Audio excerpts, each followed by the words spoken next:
సుబ్బన్న ముత్యాలమ్మ దంపతులు ఉండేవారు. వారికి చాలా కాలంగా సంతానం కలగలేదు. వారు దర్శించని పుణ్యక్షేత్రాలు లేవు, మొక్కని దేవుడూ లేడు. అలా వారు ఎన్నో పుణ్యక్షేత్రాలు దర్శించి చివరకు భద్రాచలం చేరుకున్నారు.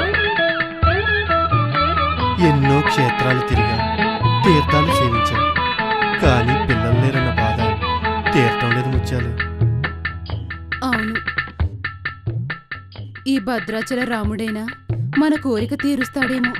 రండి, ఆ గోదావరిలో పవిత్రంగా స్నానం చేద్దాం అంటూ వారిద్దరూ గోదావరిలో స్నానమాచరించడానికి బయలుదేరారు.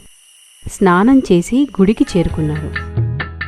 ఆ భద్రాద్రి రాముడికి నమస్కరించి మనసులోని కోరికలు ఈ విధంగా చెప్పుకున్నారు.